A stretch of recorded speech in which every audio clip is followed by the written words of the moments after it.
Be back in this historic city. Today, we're announcing a $1 million award in community project funding for Madison's stormwater mitigation project.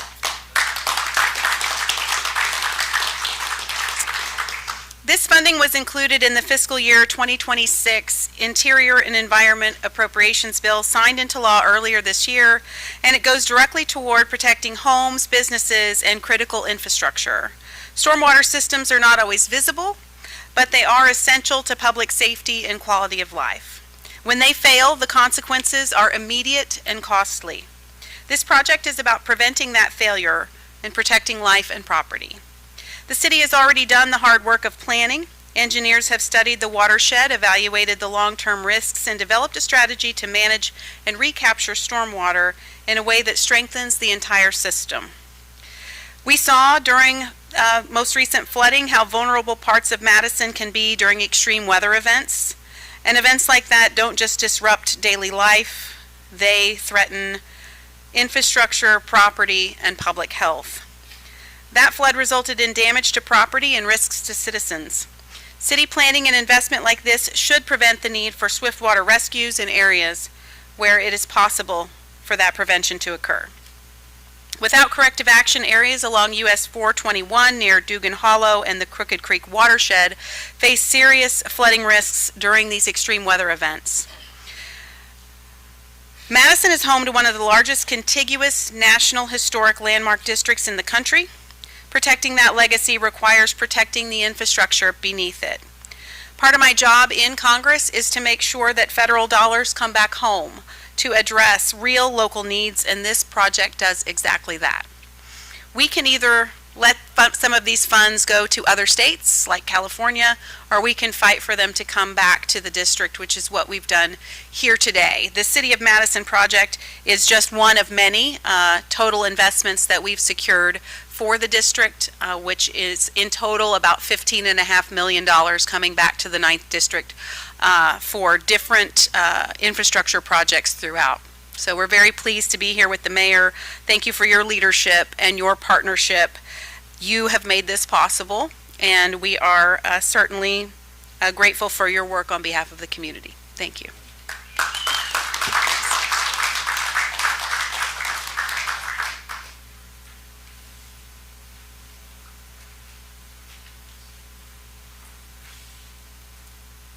Thank you, Congresswoman.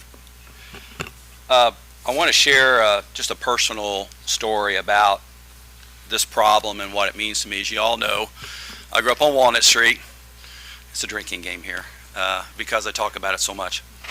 But one of the worst days of my tenure as being mayor was early morning hours of June 18, 2021, when I got the phone call that flash flooding had occurred again in the Walnut Street corridor, just a few blocks from where I grew up, and that our fire department and our emergency personnel were doing water rescues, swift water rescues.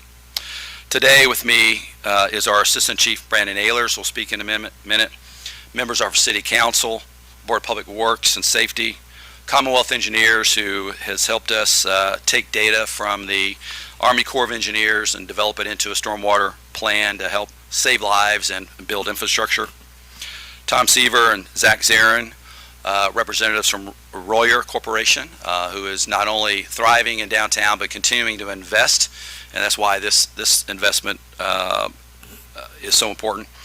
And Aaron Grubbs, who's also a small business owner in that corridor, rags to riches. But I want to share this with you. So in 2021, we started working immediately after the recovery efforts on a solution. How do we get to the core problem of what's causing this century-old flash flooding in that area? Most people attribute flooding along the Ohio River. It's not uncommon. But when it happens in the interior of our community, it's very scary, it's very dangerous because it affects the density, it affects the homes where people are living. And that flood in 2021 was no exception. It took about 2 years to work with the Army Corps of Engineers on the data. But here's what I want to really emphasize is we were pulling together the plan, and Erin and I talk frequently. A little over a year ago, we got a call from Erin in her office, and they said, how can we help? How can we help mitigate the stormwater impacts down there? And your office and you have been very, very proactive in, because it was asking me the other day, it's like, boy, I mean, how long did it take you? Did it take forever? Was it really hard? Is it really going to happen? I said, they came to us and offered the money towards our solutions. And I think that is a great partnership, and also the fact that you care about Madison and the 9th District. And then working hand in hand, my staff and her staff, we worked through the procedure to apply for the community project funding. And then over the course of the last 9 or 10 months, President Trump signed that into law. So we're very grateful for all the work, the proactivity, the investment in our community. And I'd like to invite now our Assistant Chief Brandon Ehlers to give a few remarks.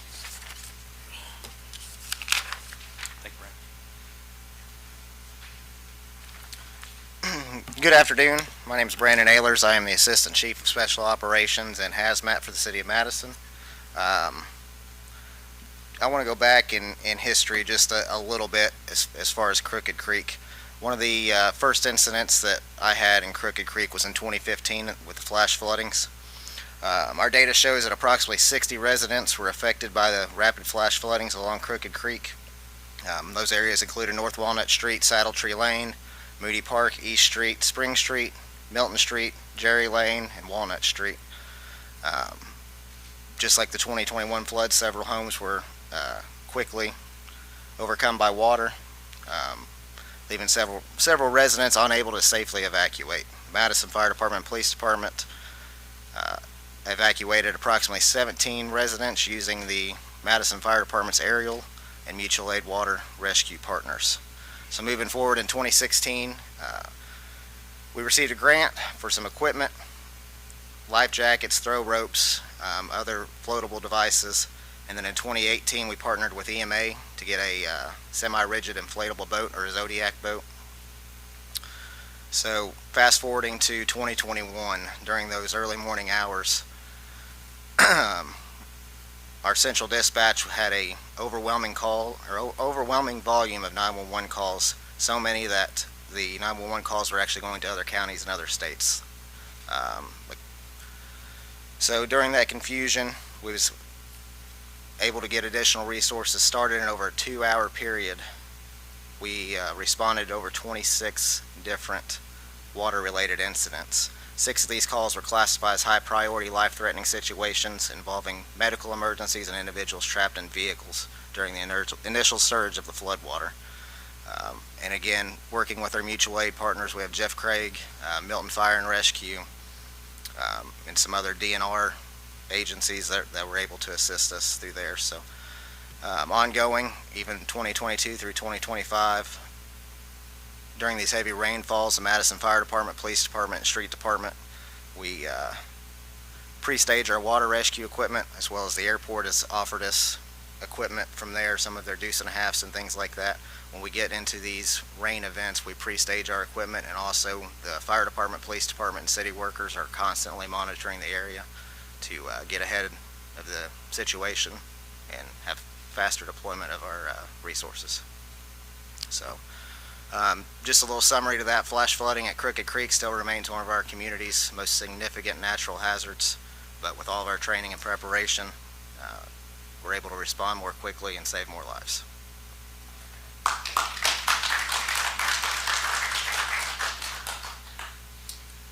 We all know how vital small business is to every community, and especially here in Madison, Indiana. And I'd like to invite Erin Grubbs, the owner of Rags to Wrenches, to give some remarks. And Erin owns a business in the affected area.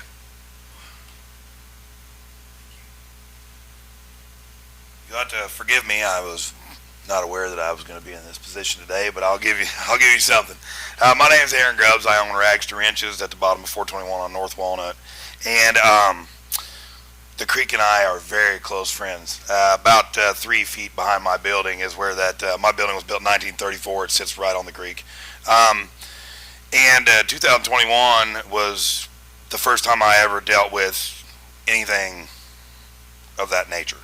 And it was a big deal. But anyway, so what you're doing and what you're helping us do and what the mayor's doing and everyone else will be so beneficial. And like you said, it's something you don't see unless you go through it. The weeks of, I mean, we still find mud, you know what I mean? So it's like, you don't know it until you've been through it. So the peace of mind to not have that anxiety that you're gonna go through it is worth every bit of the investment, and I appreciate it very much. Thank you.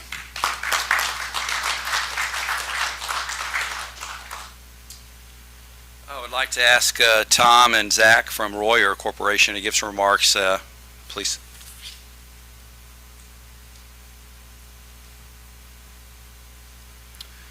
Good afternoon, everybody. My name is Tom Seaver. I'm the Vice President of Sales and Marketing at Royer. Also, please forgive me. I wasn't prepared, but I definitely, 2021, the flooding, it was just so scary. The effect that it had was, it was mind-blowing for all of us. So I'm very appreciative of Mayor Courtney and Congresswoman Houchin for everything you're doing to put a firm plan in place to be sure we have the peace of mind moving forward. Yeah, to build off that a little bit, we were very lucky and we didn't have any damage like you guys sustained. And we saw you guys for months with your doors open over there. We have a lot of team members, valued members of our team that live on Walnut, some actually in Moody Park at the time. And what we saw them going through was unbelievable. So hearing that this is in place and the speed at which it's already coming into plan is awesome. It's rejuvenating, and it's great for us to see because we take pride in where we're at. So, thank you, guys.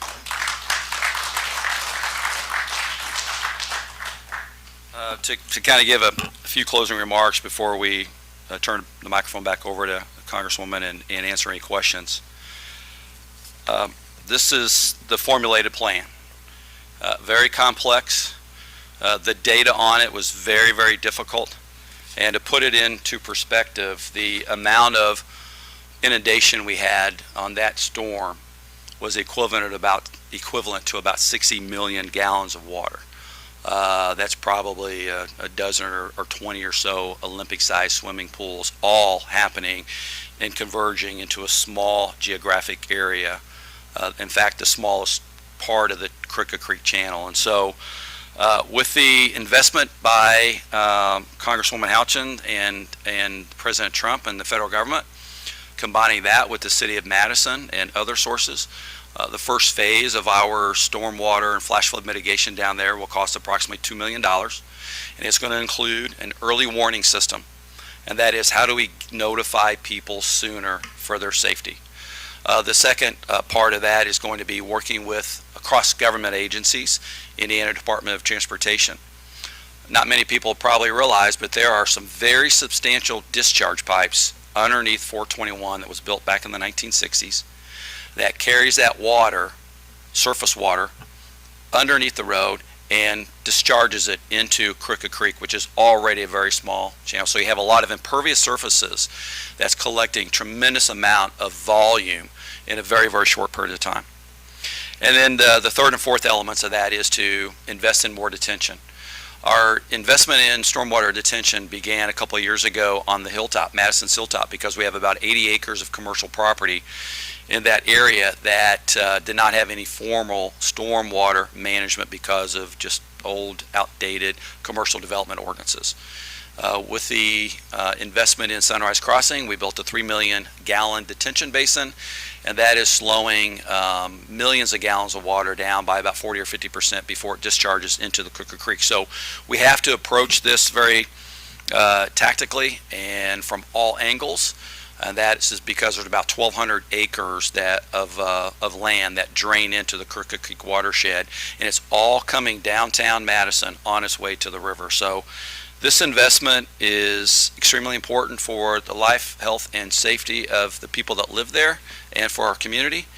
It's not only critical, as our Assistant Chief here was stating, to invest in response. You saw earlier at our Board of Public Works meeting, we're continuing to invest in our emergency response.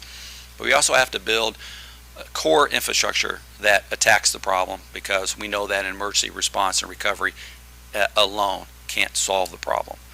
I'll stop there and then again just express my gratitude on behalf of City of Madison. Thank you for all of your work, and we continue to appreciate the work with your office on bringing these plans to reality. And I'll invite Congresswoman back up to take any questions.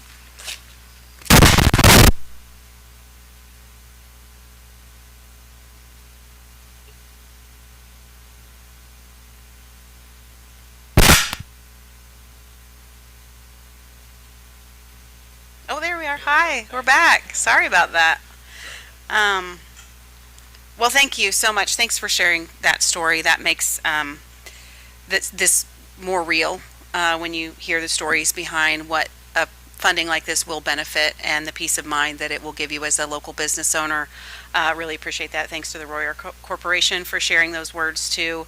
I will say, Mayor Courtney, we've been working on this, I think, since maybe last year.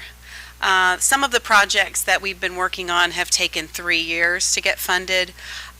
This is the first time in 20 years, I think, or more, we've gotten any money back to the district from federal funding for community projects. I think it's largely because no one asked before.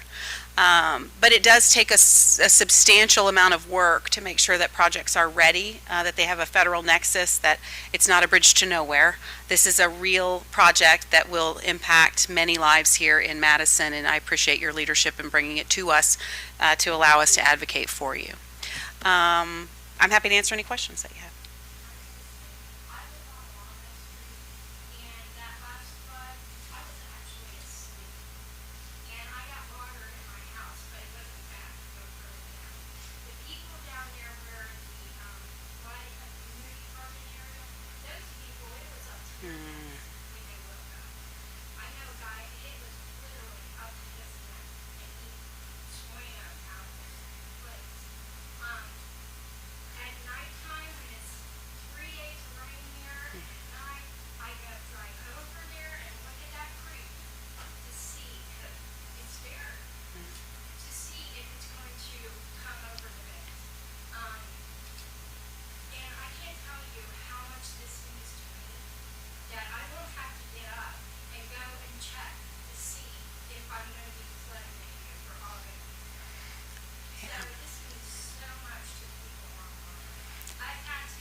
Well, thank you for sharing that. Again, that makes it real. It's not just infrastructure under the ground, it's impact. And the early warning system, I think, will be critical, as well as the additional retention ponds and dredging of Crooked Creek to create more volume there. All of this together. And it's not just the federal money that's coming in, it's also money that the city is putting in to help with this issue. And I'm pleased to advocate on your behalf.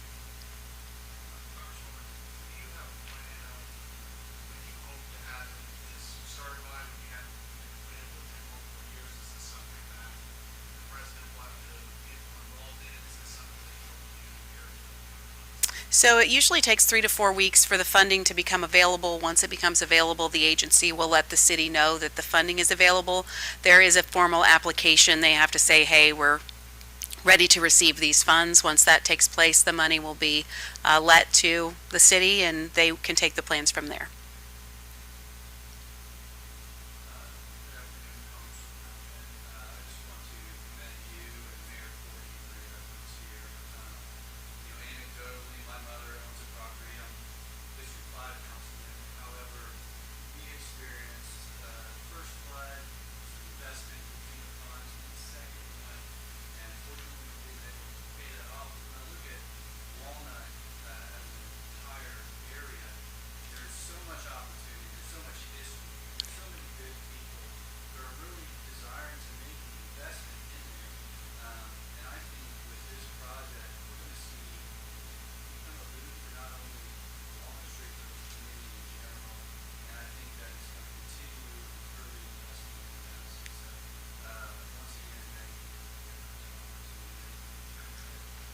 Yeah, it's a great day. Anything else? All right, thank you guys so much.